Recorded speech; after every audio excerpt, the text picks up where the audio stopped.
nyo, medyo nakakalungkot yung nangyayari dito po sa Maynila na kung saan mga kababayan, etong si Yorme, alam naman po natin, 1 year ago, nung di umano'y nakaburol yung tatay, nitong si Mayor Lacuna mga kababayan, may mga dramang ginagawa etong si Yorme na kung saan ay may paiyak-iyak pa siya mga kababayan at meron pa siya mga pagdadrama dun po sa mismong burol ng tatay nitong si Mayor Lacuna or Mayor Hani Lacuna mga kababayan na kung saan talagang hinalungkat niya doon lahat-lahat ng mga utang na loob niya patungkol po dito sa tatay nitong si Mayor Lani Lacuna at talagang mismong sinabi niya doon mga kababayan na yung tatay ni Mayor Hani Lacuna ang isa sa nagpaaral sa kanya at ang isa sa tumulong sa kanya para makapasok sa politika. Ang nakakalungkot nga lang mga kababayan, sa panahong ito ngayon na talagang inaambisyon niya na makabalik muli sa posisyon, talagang handa niyang banggain yung kanyang kaibigan na parang ang dating mga kababayan, hindi niya nirerespeto yung taong mga tumulong sa kanya. So ngayon kung titingnan natin, dito sa video na nakita natin, ito yung sinasabi ko sa inyo, napaiyak-iyak pa, napadrama-drama pa siya mga kababayan dito, na kung saan talagang hinalungkay niya or hinalungkat niya lahat yung mga naitulong sa kanya ng pamilya Lacuna. Tapos ngayon mga kababayan, pasimpleng tinitira niya yung anak ng taong tumulong sa kanya para makapag-aral at para makapasok sa politika. Alam nyo, yun nangyari sa Itbulaga, may intindihan pa natin na kung saan habang kainitan ng issue ng TVJ, dito sa Tape Incorporated, bigla niyang tinanggap yung proyekto mga kababayan. May intindihan pa natin yon.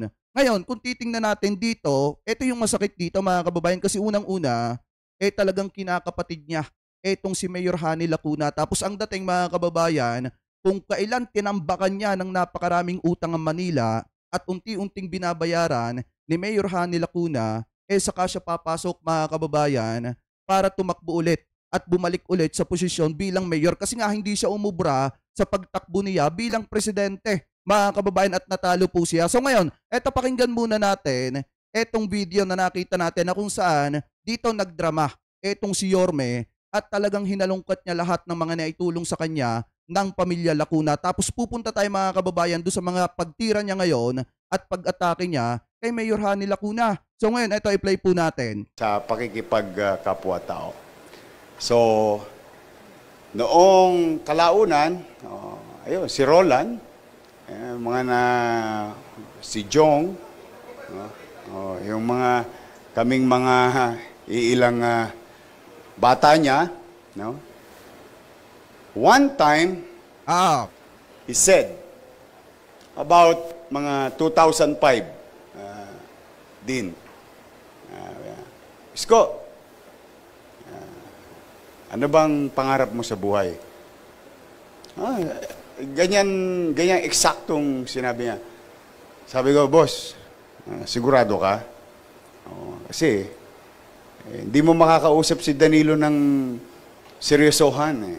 Kung seryoso siyang tumulong, pero pag kami nag-uusap, laging masayahin niya. That's why I don't want you to get sad because he will be more happier wherever he is now. And I believe is with God, no? Na pag kayo masaya. Sabi niya, New Old Spice Steel Titan. Wait lang, may odds lang mga kababayan. Anyway, shoutout po sa lahat ng mga naandi dito. Ito, ilalabas natin yung kulay ni Yorme. Kasi noong 2022 mga kababayan, alam nyo naman na isa si Yorme sa mainit na topic natin lagi dito sa ating channel. Ano po, dahil nga meron siya mga pasaring at parinig kay PBBM nung panahon ng eleksyon. At nung napadpad tayo mga kababayan, sa Itbulaga, isa rin si Yorme sa naging matinding topic natin dahil nga binibira niya at tinitira niya ang Tito Vic and Joey. Ano po, kahit pa simple. So ngayon mga kababayan, ipapakita natin yung kulay talaga nitong si Yorme dito sa ating channel. Ano po, ito i-play pa natin. ano bang pangarap mo sa buhay? Sabi ko, boss, total pangarap lang naman to, usapang laway lang. Sabi ko, sasagad-sagarin ko na. Sabi ko, gusto ko maging presidente. Gusto niya maging presidente mga kababayan. Pero kung matatandaan nyo, di ba one time na interview siya dati at ang sagot niya, wala siyang balak tumakbo sa pagka-presidente. At ngayon mga kababayan, di ba kung matatandaan nyo, natanong din siya patungkol dyan kung tatakbo ulit siya at babalik ulit siya sa pagiging mayor. Pero kung makikita ninyo, yung sagot niya, taliwas sa ginagawa niya ngayon at nangyayari ngayon. Na kung saan mga kababayan yung kinakapatid niya at matalik niyang kaibigan, susulitin niya pa para makabalik ulit sa kapangyarihan at makapagpapogi na naman para makamtan niya yung pangarap niya na maging presidente. Kung makikita nyo, nung mga nakaraang taon mga kababayan na siya pa ang mayor ng Maynila, talagang pinapogi niya ang Maynila mga kababayan. Kaso nga lang, sa likod ng pagpapogi na yon, nabaon ng matindi sa napakalaking utang ang Maynila. At hindi lang basta nabaon mga kababayan, kung hindi yung mga pagmamay-ari ng Maynila na mga property, naibenta niya po. Ano po, para lamang mapapogi yung Maynila para sa personal interest na maging presidente. At ngayon, mga kababayan, alam naman natin, papalapit na rin ang 2028 presidential election at pangarap niya maging presidente, babalik ulit siya, mga kababayan, sa pagiging mayor para makapagpapogi na naman. At habang pinapapogi niya yung Maynila at nagpapapogi din siya, mga kababayan, unti-unti niyang ibinabaon yung Maynila. Ano po, sa napakatinding utang. Katulad ng ginagawa ni Digong nung panahon na siya pa ang presidente sa ating bansa. Ano po ngayon, ipagpatuloy pa natin? Yes. Ang taas ng pangarap mo Sabi mo, pangarap lang. May awatan pa ba? Then he said, this struck me. Sabi niya, paano ka magiging presidente? High school finish ka lang. You go back to school. Kita nyo? Dean, sabi niya, go back to school. Then, fortunately, siya talaga, kasi wala naman akong tatay, no? Siya talaga yung nagtulak sa akin. Yung sinasabi ni JTB, na binibigyan siyang pang tuition fee, hindi siya nag-iisa. Dalawa kami. At totoo rin yun. Si Labong, pupunta sa bahay, o padala mo kay Kois, pambayad niya sa tuition fee dahil pasok ka na ulit. Without asking. Okay, tanyo. He knows. Tapos, papunta kami sa Kalipay, doon sa Ross Boulevard. Kamusta sa eskwela mo? Mabuti naman, boss. Kamusta grade mo? Pasang-awa, boss. Sabi mo, ipasa lang Kita niya mga kababayan kung gaano kabait ang tatay ni Mayor Hani Lacuna dito kay Yorme. Ano po, para matupad ni Yorme yung pangarap niya na maging presidente, ano yung ginawa nung tatay ni Mayor Hani Lacuna, mga kababayan? Inano niya, pinag-aral niya.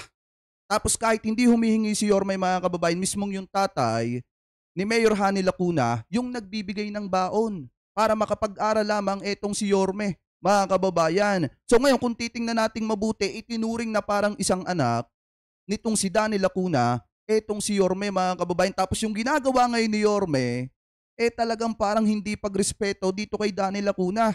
Dahil yung anak niya, mga kababayan, na mismong nasa posisyon at inaayos yung Maynila, balak niya pang sulutin ulit, mga kababayan, para lamang makabalik ulit sa posisyon at makapagpapogi na naman at ibaon na naman ng Maynila sa napakalaking utang. Ano po, so ngayon ipagpatuloy pa natin. Ayos naman. Hanggang nakatapos ako ng kolehiyo, then he said, you go to law school. Okay, tanyo. Pinag-aabogado pa. Kita nyo mga kababayan yung sakripisyo ni Danny Lacuna kay Yorme, tapos ganito lang yung gagawin mo sa anak ni Danny Lacuna. Kinakapatid mo pa man din. Diba, kung makikita nyo mga kababayan yung mga pagtira ngayon nitong si Yorme kay Mayor Hani Lacuna, talagang sobra, mga kababayan. Ano po, kumbaga, tinitira niya, hindi niya masabi ng personal, kaya idinadaan niya na lamang sa mga parinig katulad ng dati na ginagawa niya dito sa Tito Vic and Joey nung siya ay nasa Tape Incorporated pa lamang, na kung saan magpapahapyaw siya ng mga pagtira sa Tito Vic and Joey at hindi niya masabi ng personal. Ngayon, ganun yung ginagawa niya kay Mayor Hani Lacuna, na para ba, mga kababayang, hindi niya pinapahalagahan yung mga pagsusumikap at sakripisyo nitong si Danny Lacuna sa kanya para lamang makamtan niya at marating niya kung nasasan siya ngayon. Ano po, so ngayon ipagpatuloy pa natin. Boss, Inglesa na yun. Ito nga, nanganganib akong pumasa.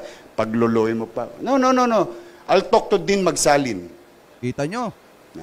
Si Dean Magsalin na taga Sampaloc din. Punta kayo sa Arellano. Then I applied, I went to my law school, then so on and so forth. One time, I think 2007, and the family can attest to this, yung kinukwento ni JTB, decision-making na. No? Dito yung patakbo na si boss ng mayor. Ah. So, mananghali yun. Normal me, Semana Santa, na laging nagagalit ang asawa ko dahil kasi na-emulate kami ni Danilo eh. Walang bakasyon sa amin. Trabaho. So, Semana Santa at bakasyon, yung misis ko nagagalit lagi. Ano bakasyon? Hindi ka pa tumitigil lang kakaikot. Dahil nag-iikot ako noon sa mga, pabasa. Dahil nagdadala ako ng luya at saka yung Skyplex sa mga pabasa. So, I received a call and, saan ka? Ay ko, boss, siyempre, umiikot lang sa Gedli. Dito lang, sa Tondo. Sabi niya, punta ka rito sa, Clark. Ano meron? Hindi, punta ka rito. Pakinggan nyo mabuti mga kababayan ha. Usapin ka ng pamilya. Punta na. Then, I was planning at that time to run for Congress. Kasi wala akong pera eh. Yung kusihal, pareho lang ang demographics o botante sa Tondo. So kung sino siya rin pwedeng bumoto sa iyo ng congressman. Kaya sa Tosgas, hindi kailangan masyadong malaki. Totoo po yun. Ang puhunan namin nila Roland, laway. Nanguusog lang ho kami ng tao. Dahil talagang alaws kami. So, I went to Fontana, not knowing kung ano yung sabihin niya. Then he said, pare, type ka ng pamilya. Ikaw na ang tatakbong vice mayor. Kita nyo? Sabi ko, ha? Boss, wala akong pera. Baka maging pabigat lang ako sa iyo. Tanggapin na natin yung offer. Masaya na ako sa Tondo. Sabi, hindi. Wala kang pera. Dalawa na tayo walang pera. Ganon kasimple. Walang kipit balik. Wala. Pikit mata. Kami, nila Roland, nila JTB, good soldier kami. We never ask why. We've learned it from him. You never ask why. Just follow. Believe in the leadership. If you believe in the leadership. So ngayon mga kababayan, cut na natin dyan. Kung makikita nyo, etong si Yorme, or etong si Isko, ay tinulungan mga kababayan, hindi lang para makapag-aral. Kung hindi mga kababayan, bukod sa tinulungan para makapag-aral, nitong si Danny Lacuna, tinulungan din para makapasok sa politika. Kasi nga, aminado naman si Yorme, wala talaga siyang pera, mga kababayan. Pero, hindi naging hadlang yon dahil nga tinulungan siya ni Danny Lacuna na makapasok sa politika. Tapos ngayon, ang ginagawa ni Yorme, mga kababayan, dun sa anak ni Danny Lacuna, tinitira niya ng pasimple. Ano po, katulad ng ginawa ni Yorme nung panahon, nakainita ng issue ng Itbulaga, na kung saan tinitira niya din ang Tito Vic and Joey. At ngayon, since mga kababayan, sinabi niya nga nung una, nung natanong siya kung babalik siya sa Maynila bilang mayor, talagang taliwas ngayon yung ginagawa niya dun sa naging sagot niya.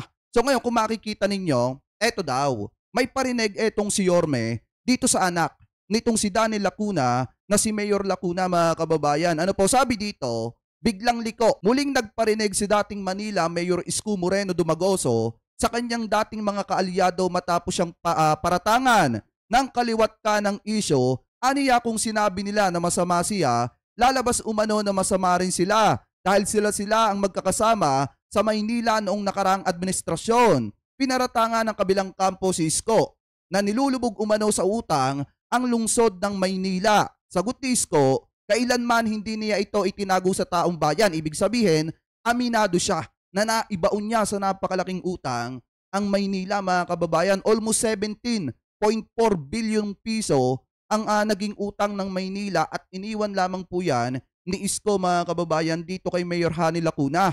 At si Mayor Hanny Lacuna ang unti-unting nagbabayad nung utang na iniwan ni Yorme. Ngayon mga kababayan, kung titingnan natin, sinasabi niya dito na kasama niya. Magkakasama sila mga kababayan nung isinagawa yung pag-utang. Yan yung sinasabi dito ni Yorme. Para bang ang tinutukoy niya dito si Mayor Hanny Lacuna. Pero ang tanong, yan bang pangungutang na yan ay ang alam ni Mayor Hani Lacuna gagamitin mo para pagandahin ng Maynila para makapagpapogi ka para sa pangsarili mong interes dahil gusto mong maging presidente. At alam ba ni Mayor Hani Lacuna na yung malaking utang na yan ay iiwanan mo sa kanya? Dahil unang-una mga kababayan, etong ginawa ni Yorme na pag-utang ng napakalaking halaga at pinaganda yung mga Maynila ayon do sa mga taga-suporta niya, talagang kung titingnan nating mabuti, ginamit niya yan para sa pangsarili niya dahil habang gumaganda ang Maynila, pumopogi yung tingin ng napakaraming tao sa kanya at ginamit niya yan para makatakbo siya sa pagka-presidente na dati naman hindi niya sinasabi na tatakbo siyang presidente. So ngayon kung makikita ninyo dun sa mga salita na binibitawan ni Yorme ngayon or ni Isko, lumalabas siya mga kababayan na parang walang isang salita. Ano po? So ngayon, eto, maliwanag naman na sinasabi niya pa dito, eto pa daw, aminado siya na ibinaon niya sa napakatinding utang ang lungsod ng Maynila. Kaya yung mga proyekto dyan ay apektado mga kababayan dahil nga yung pera na kinikita ng Maynila ay unti-unting ibinabayad sa inutang ng nitong si Yorme nung siya ay mayor pa.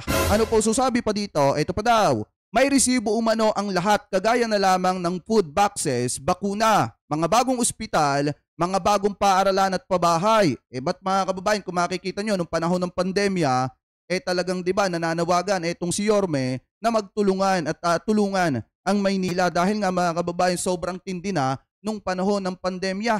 Meron naman pala mga kababayan ng mga ganitong klase ng proyekto etong si Yorme na pinagdalhan ng mga inutang niya po. Tsaka nakakapagtaka dito mga kababayan, 'di ba lumobo ng napakalaking utang ang etong Maynila. Sumobra yung utang ng Maynila nung panahon nitong si Yorme. Bakit nagawa pang ibenta yung mga property na pagmamay-ari ng Maynila kung napakalaki naman pala mga kababayan ng inutang nitong si Yorme para sa lungsod ng Maynila na ngayon ay binabayaran ng kasalukuyang mayor dyan.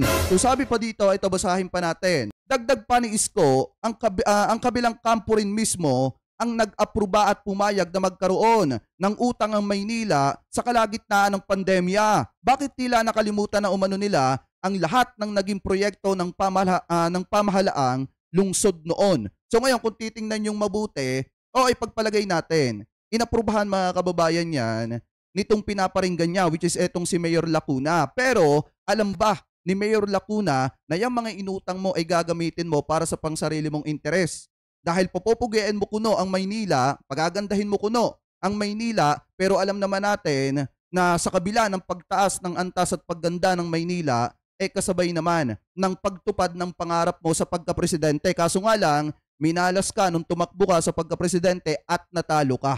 So ngayon mga kababayan, eto pa yung pinakamatindi dito Kung babalikan natin ito, kung matatanda nyo, eto yung naging utang ng Maynila na iniwanan ni Isko Moreno mga kababayan dito po kay Mayor Hani Lacuna. At yan mga kababayan ay unti-unting binabayaran ni Mayor Hani Lacuna. So basahin po natin itong nakita nating balita galing po sa The Manila Times. Sabi po dito mga kababayan, Isko left 17.8 billion debt Lacuna. Ito pa mga kababayan, sabi dito, iniwan ni Isko ang 17.8 billion na utang. Lacuna aabutin ng 20 taon ang pamahalaan ng lungsod ng Maynila para mabayaran ng 17.8 bilyong utang na iniwan ng administrasyon ni dating Mayor Isko Moreno, ani ni Mayor Hani Lacuna. Sabi pa dito, idinagdag niya ang 2.5 billion ng nasabing utang ay nabayaran na mula noong siya ay nanungkulan noong 2022. Ibig sabihin mga kababayan, natapyasan yung 17.8 billion ng 2.5 billion dahil nga unti-unting binabayaran ni Mayor Hani Lacuna. Ano po yung inutang na napakalaki nitong si Isko para mapapogi yung kanyang pangalan at matupad niya yung pangarap niya na tumakbong presidente. Sabi pa dito mga kababayan, ito pa daw, ang napakalaking utang ng Maynila ay hindi matutustusan ng mga pondong mayroon tayo sa kasalukuyan. Sabi ni Lacuna sa buwan ng Media Forum ng Manila City Hall, Reporters Association, nitong unang bahagi ng linggo sa Harbor View Restaurant ay minanang utang aniya ay humahadlang sa pagtugon ng mga kagyat na pangangailangan ng mga residente lalo na ng mga senior citizen na ngayon ay may bilang na 203,000 mga kababayan. na magulang na may kabuuang 50,000 at mga humigit kumulang na 20,000 estudyanteng benepisyo ng universidad sa pinamamahalaan ng lungsod de Manila, ang pamantasan ng lungsod ng Maynila, mga kababayan. So ngayon, yung mga kababayan natin dyan sa Maynila, kaya kayo ay nakakaranas ng mga ganitong klase ng pagkakataon, mga kababayan, ay dahil nga naapektuhan kayo nung nangyaring malaking utang na iniwan nitong si Yorme dyan. Dahil nga yung saglip na mga pondo na dapat mailalaan sa inyo ay naiibayad dun sa utang na iniwan nitong si Yorme. Kaya nga dun sa iba mga taga Maynila, nasa sa inyo pa rin. Kung boboto kayo, dyan kay Yorme o susuportahan nyo, etong si Yorme, mga kababayan, etong si Isko. Eto pa daw, naapektuhan ang kapasidad ng lokal na pamahalaan na tugunan ang pangangailangan ng mga lungsod. Dagdag ni Lacuna, hindi niya tinutukoy kung saan ginamit ng dating alkalde ang pera. Sinusubukan ng Manila Times na kunin ang komento ni Moreno sa issue, ngunit wala pang natatanggap na tugon. Ang mga nakaraang ulat ay nasabi na ang mga pautang ay ginamit upang ibang crawl ang mga proyektong na infrastruktura, kabilang ang pagpapalawak ng ospital ng Maynila, pagtatayo ng Manila Stake Deck, pagtatayo at pagpapanatili ng iba't ibang mga health center at muling pagpapaunlad ng Manila Zoo. Ang kabisera ng Pilipinas, ang Maynila, ay tahanan ng 13.7 milyong tao at itong ikatlong pinakamayamang lungsod sa bansa na may kabuuang asset na 711 billion. Yan po yung sabi dito, mga kababayan. Ngayon, kung titingnan natin mabuti, maliwanag naman na sinasabi dito na ang iniwang utang nitong si Yorme or netong si Isko, mga kababayan, ay nasa 17.8 bilyong piso. At yan po ay nabayaran na ng 2.5 billion, mga kababayan. Dahil nga sobrang laki yung iniwan niya na pagkakautang, mga kababayan, nung siya ay mayor pa. Alam nyo ba, mga kababayan, ito nga ay nakakapagtaka eh. Di ba kung makikita nyo, nung first term nitong si Isko sa pagka-mayor, di ba nagpagawa siya ng nagpagawa. Tapos nangutang siya ng nangutang kasabay ng pagpapatayo niya ng kung ano-ano dyan sa Maynila.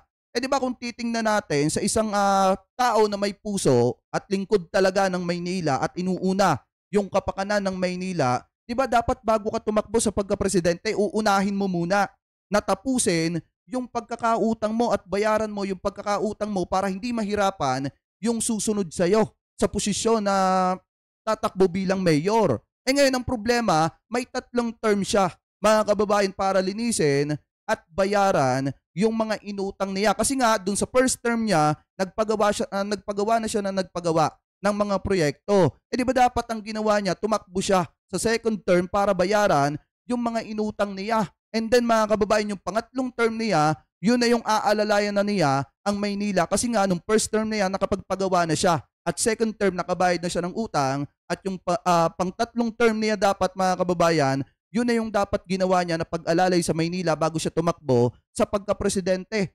Mali ang ginawa niya, mga kababayan. Ang ginawa niya, nangutang siya na nangutang, nagpapogi siya na nagpapogi sa Maynila, tapos sa kanya iniwan yung utang at tumakbo siya sa pagka-presidente. At nung natalo siya, mga kababayan, nagbalak siya na tumakbo sa pagkasenador. Kaso nga lang, mga kababayan, di umano, ayon kasi dun sa panaginip ko, ewan ko kung siya yun, mga kababayan, pero ayon kasi dun sa napanaginipan ko, may isa kasing kandidato, sa pagkasenador naman yon, mga kababayan, na nagpunta ng Malacanang. Kaso nga lang, ang problema, mga kababayan, 3 oras ata naghintay doon, hindi hinarap ng presidente, mga kababayan, at lumabas kasabay noon ng paglabas nung bagong Pilipinas slate at wala siya doon. So ngayon, kung titingnan natin mabuti, mga kababayan, ang last option niya, ginawa niyang last option ang Maynila para tumakbo bilang mayor, mga kababayan, at makapagpapogi na naman para makamtan niya yung pangarap niya na maging presidente. Kasi nga naman, kung hindi siya pinalad noong 2022,